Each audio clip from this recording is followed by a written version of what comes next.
حضرت سیدنا غوث اعظم رضی اللہ تعالیٰ عنہ کے پاس آیا تھا۔ شیطان حضور غوث پاک کے پاس آیا تھا، آتا ہے پر اللہ والوں کے پاس ٹکتا نہیں، آ جاتا ہے ٹکتا نہیں۔ حضور غوث اعظم رضی اللہ تعالیٰ عنہ نے 40 سال اللہ کی عبادت کی، 40 سال۔ یہاں بھی لوگ بڑے پریشان ہو جاتے ہیں، کیسے جی کیسے کر لی؟ تو میں نے کہا قرآن پڑھو، والذین یبیتون لربہم سجدا وقیاما۔ وہ راتیں گزار دیتے ہیں اپنے رب کے لیے سجدہ کرتے اور قیام کرتے۔ تو یہ قرآن کی نص نے جب بیان کر دیا تجھے کیسے شک ہو گیا؟ قرآن کی نص بیان کر رہی ہے کہ اللہ کے کچھ بندے راتیں سجدے اور قیام میں گزار دیتے۔ حضور غوث اعظم نے 40 سال عشاء کے وضو سے فجر کی نماز ادا فرمائی۔ تو ایک دن آسمان پہ نا ایک چھوٹا سا بادل کا ٹکڑا آیا، معاذ اللہ ثم معاذ اللہ۔ وہ کہنے لگا عبد القادر میں تیرا رب ہوں۔ اس کے اندر سے آواز آئی، میں تیرا رب ہوں، تو نے بڑی عبادت کر لی، اب تو بے شک پڑھ بے شک نہ پڑھ۔ کئی ملنگوں کو معاف نہیں ہو گئی معاذ اللہ کہ بے شک پڑھ بے شک نہ پڑھ، عام اجازت ہے۔ تو حضور غوث اعظم رضی اللہ تعالیٰ عنہ فرمانے لگے اعوذ باللہ من الشیطان الرجیم۔ جب آپ نے یہ پڑھا تو وہ سامنے آ کے کھڑا ہو گیا، کہنے لگا عبد القادر آپ کو کیسے پتہ چلا کہ میں شیطان ہوں؟ تو آپ فرمانے لگے پاگل، مجھے کیسے پتہ نہ چلتا؟ جس رب نے اپنے پیارے حبیب علیہ السلام کو نماز معاف نہیں کی، اس نے عبد القادر کو کیسے معاف کر دی؟ جب حضور کے لیے یہ حکم نہیں آیا کہ محبوب چاہے پڑھو چاہے نہ پڑھو، وہاں تو حکم آیا کہ محبوب تہجد بھی پڑھو، وَمِنَ اللَّيْلِ فَتَہَجَّدْ بِهِ نَافِلَةً لَكَ، نفع دے گی آپ کو، تہجد بھی پڑھے۔ تو ان کے لیے جب یہ حکم نہیں تو میرے لیے کیسے آ گیا؟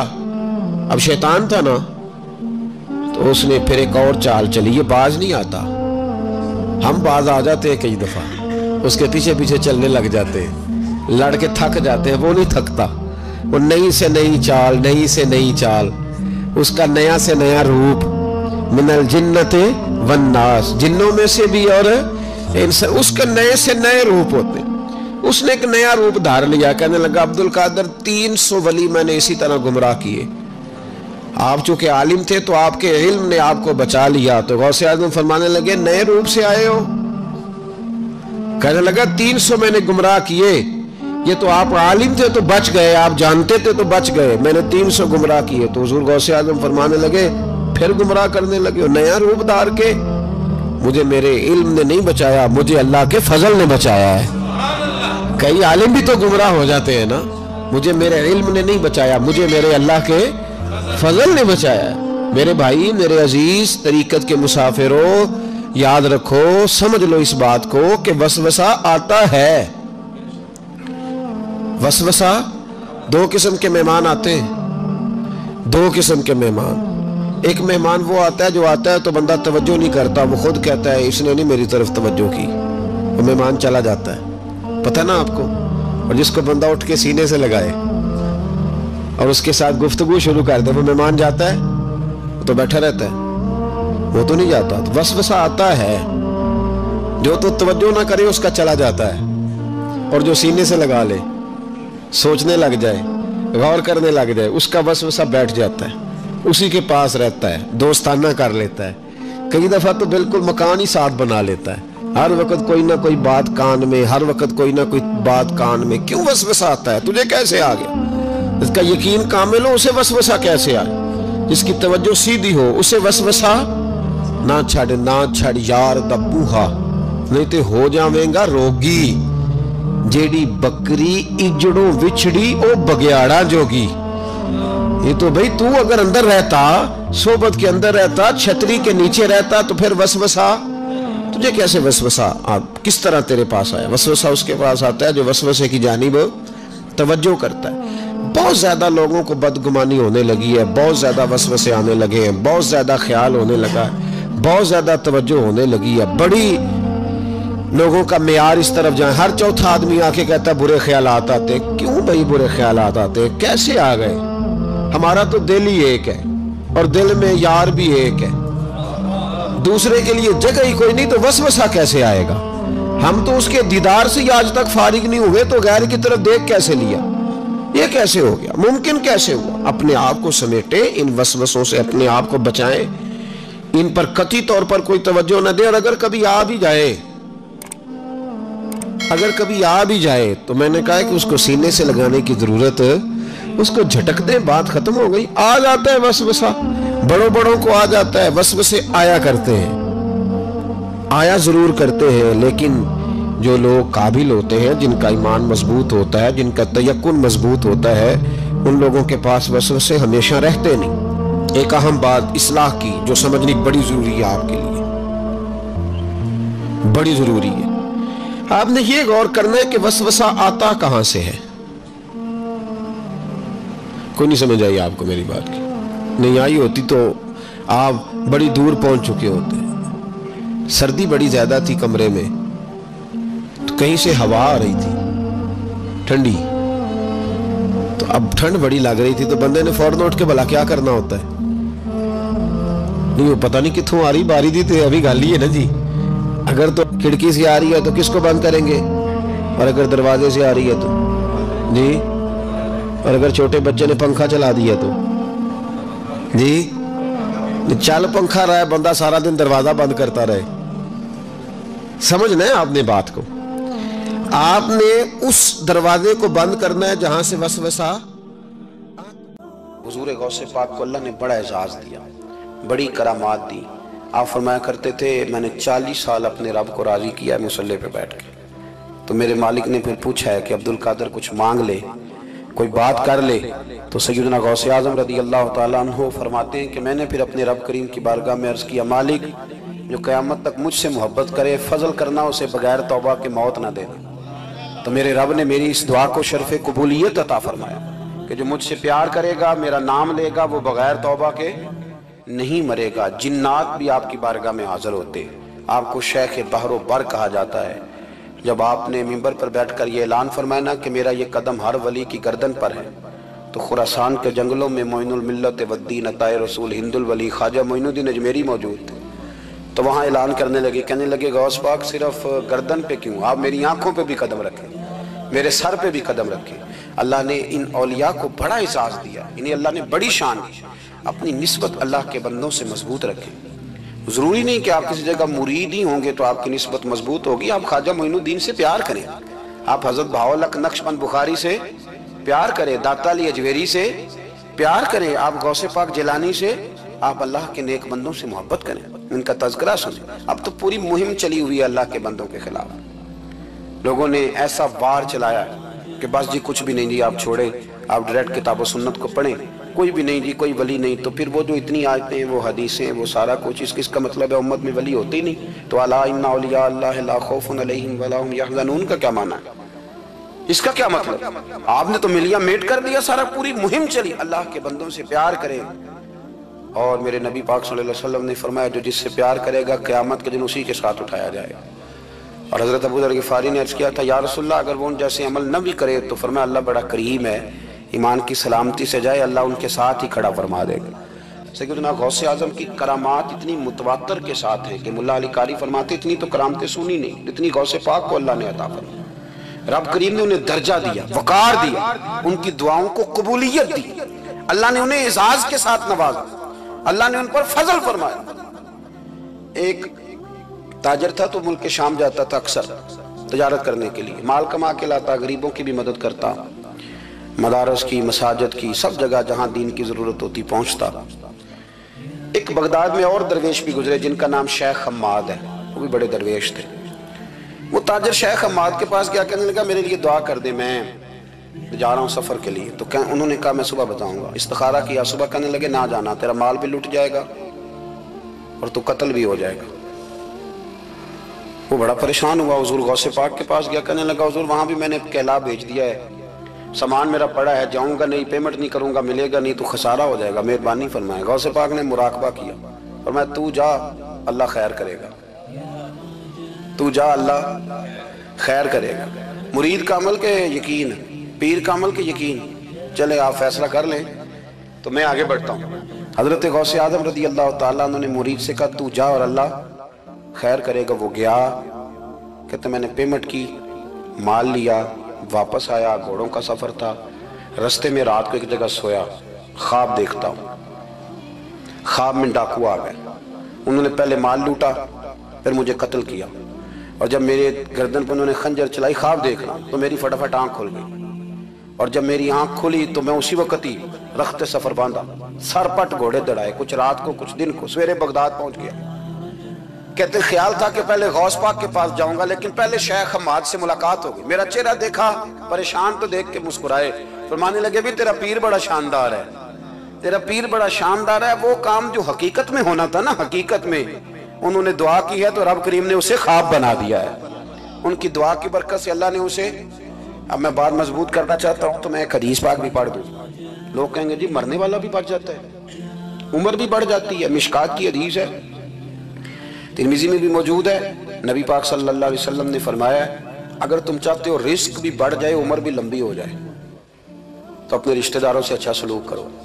اس کا مطلب ہے کہ عمر بڑھ جاتی ہے، موت کچھ وقت کے لیے ٹل بھی جاتی ہے۔ حضور غوث پاک رضی اللہ تعالیٰ عنہ نے نبی پاک صلی اللہ علیہ وسلم کی اتباع میں وقت گزارا ہے۔ کچھ بندے اللہ کے بڑے خاص ہوتے ہیں، حضور غوث پاک رضی اللہ تعالیٰ عنہ کو اللہ نے اعزاز عطا فرمایا، شان عطا فرمائی کہ غوث اعظم درمیان اولیاء جو محمد درمیان انبیاء۔ اس طرح نبیوں میں رسول کریم کا مقام ہے نا، اس طرح ولیوں میں غوث پاک جیلانی کا مقام ہے۔ حضور غوث پاک رضی اللہ تعالیٰ عنہ کو اللہ نے کئی اعزازات دیے۔ سب سے بڑی بات یہ کہ اللہ نے انہیں کرامات عطا کی۔ کرامت دین کا پورا ایک حصہ ہے۔ ہمارے یہاں نا لوگ کہتے ہیں اخلاق بیان کریں، جی وہ کہتے کیا تھے؟ کرامت کیا ہوتی؟ بھئی کرامت تو قرآن پاک نے بیان فرمائی۔ آصف بن برخیہ جناب بلقیس کا، ملکہ بلقیس کا تخت لائے تھے، یہ اللہ نے کیوں آیت نازل کی قرآن پاک میں؟ وہ قصہ کہانی ہے کہ وہ جی تخت لائیں، یہ کیوں بیان کی؟ اور تخت آیا کس طرح آیا؟ انہوں نے کہا کہ آنکھ جھپکنے سے پہلے آ جائے گا، پھر آیا کہ نہیں آیا؟ ان سے پوچھا یہ کیسے آیا؟ کہنے لگے ھذا من فضل ربی۔ او سنگیو، صرف حضرت سلیمان علیہ السلام کا امتی تخت لا سکتا ہے، نبی پاک کا غلام نہیں لا سکتا؟ یار آپ نے کرامت کا انکار کر کے اپنے آپ کو کمزور کر لیا ہے۔ اور نہیں جی نہیں، یہ کیسے ہو؟ کیا مطلب ہے اس کا؟ آپ سورہ نمل روز پڑھے اور جناب سلیمان علیہ السلام کے امتی کی شان بیان کرے کہ وہ آنکھ جھپکنے سے پہلے 80 گز اونچا، 80 گز چوڑا، 80 من وزنی تخت آنکھ جھپکنے سے پہلے لے آئے۔ کسی بندے کا ایمان خراب نہیں ہوتا۔ اور میرے غوث پاک جیلانی، یہ وہ بندے ہیں جن کے بارے میں نبی پاک نے فرمایا کہ میری امت کے علماء بنی اسرائیل کے نبیوں کی طرح ہیں، امتیوں کی طرح نہیں۔ کن کی طرح؟ نبیوں کی طرح، نبیوں کی طرح۔ حضرت غوث پاک رضی اللہ تعالیٰ عنہ ہم کو ملانگ لوگ نہیں ہیں، الحمدللہ تعالیٰ ہم تو غوث پاک کی کرامت بھی مانتے ہیں، پر قرآن و سنت کی اینک لگا کے مانتے ہیں۔ یہ میری بات سمجھ لیں۔ حضرت غوث پاک رضی اللہ تعالیٰ عنہ طالب علموں کو سبق پڑھا رہے تھے، تو سبق پڑھاتے پڑھاتے نا ہاتھ آگے بڑھایا تو اچانک ہاتھ واپس آیا تو گیلا ہو گیا تھا سارا۔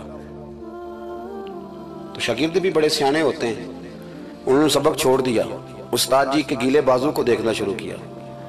حضور یہ کیا ہے؟ تو غوث پاک بھی غوث پاک تھے، ہر بندے کا ہاضمہ اتنا اچھا نہیں ہوتا کہ اس کو ہر بات ہضم ہو جائے۔ کئیوں کو بد ہضمی بھی بڑی سخت ہوتی ہے، کھٹے کھٹے ڈکار آتے ہیں بات سن کے، کانوں سے دھواں بھی نکلتا ہے کئی دفعہ۔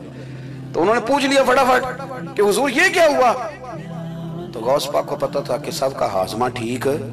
میاں صاحب نے بھی کہا تھا خاصاً دی گلامہ آگے نہیں مناسب کرنی۔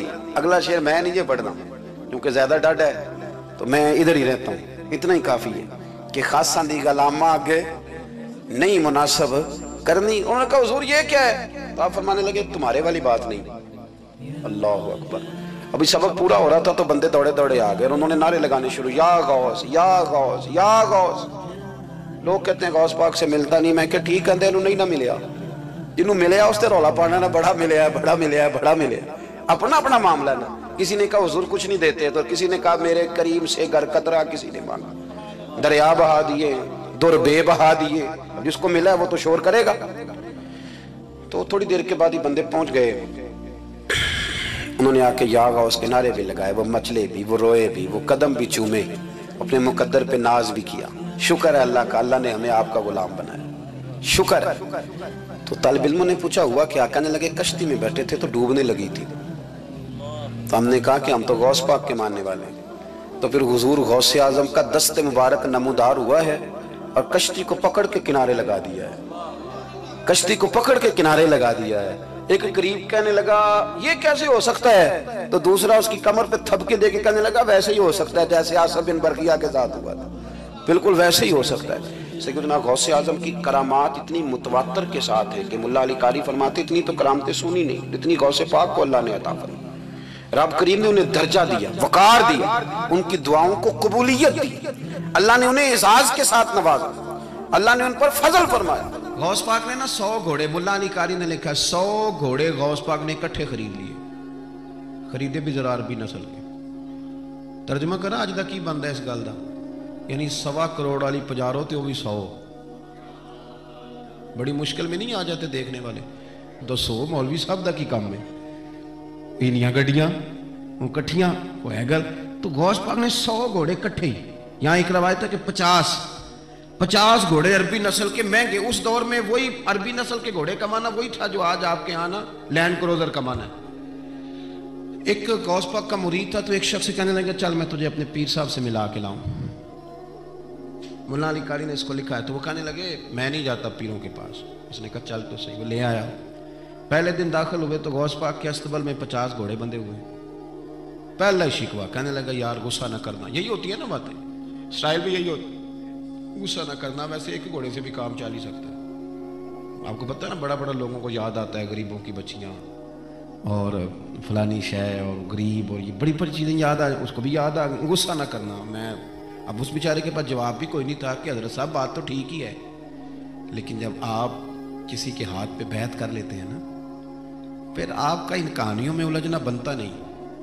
پھر آج یہ تو باتیں پہلے کی تھی نا، سوچتے پہلے تو بات ہو گئی، اب تو عمل کرنا ہے۔ تو ہوتے ہیں کچھ کچے بندے بھی بیچارے جو ساری زندگی سیدھے سیدھے ہونے میں ہی ٹائم گزار دیتے ہیں، اور جب تک پکے ہوتے ہیں تب تک کام ہی کھرا ختم ہو جاتا ہے۔ غوث پاک کا وہ مرید کہنے لگا یار بات تو تیری ٹھیک ہے پر چلو میں پتہ کروں گا 50 کیوں ہیں، آئے ملے، لیکن وہ روز تنگ کرتا وہ بندہ۔ پھر پوچھا پیر صاحب سے 50 گھوڑے کیوں رکھے ہیں؟ پھر پوچھا پیر صاحب سے، یہ اس شخص نے لکھا ہے جنہوں نے مشکات کی شرح بھی لکھی ہے۔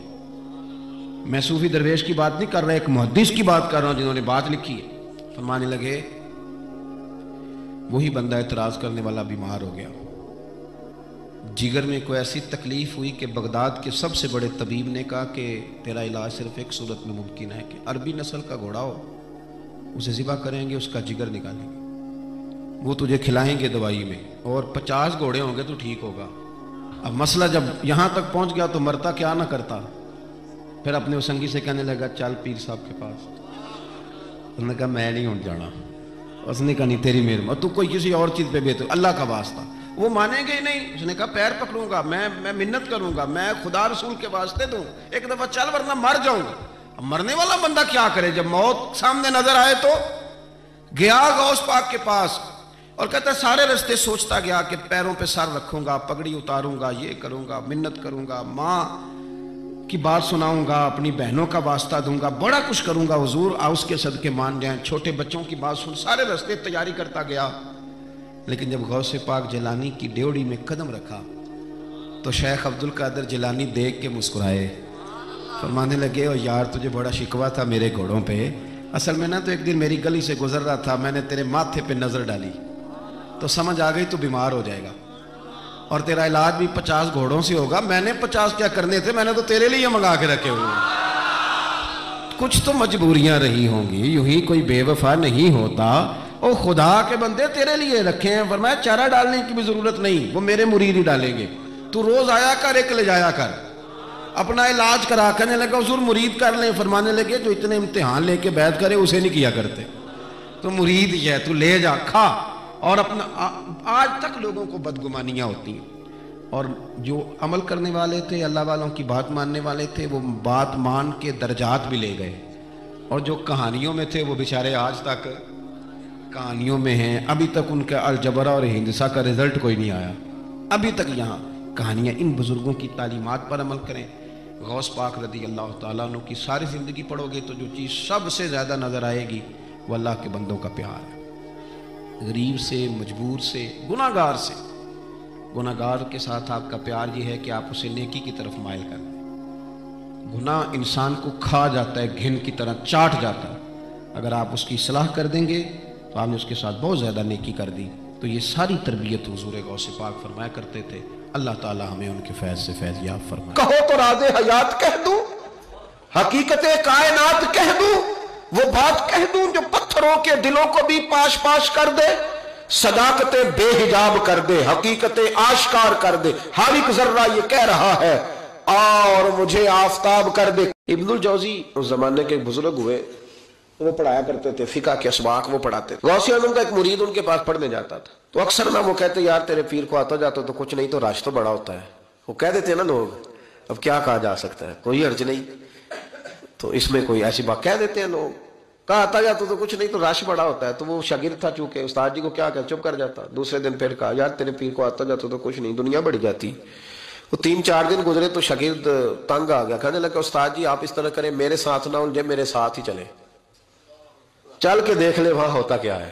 کوئی آدمی چھوٹا اس وقت نظر آتا ہے جب اسے دور سے دیکھا جائے یا غرور سے دیکھا جائے. تو کہتے نہیں میں خود اتنا بڑا علامہ ہوں, میں کیوں جاؤں کہیں, میں نہیں جاتا. کہتے ہیں وہ پھر ایک دن کہنے لگے, تو میں نے کہا استاد جی یہاں چلے یا بات نہ کریں.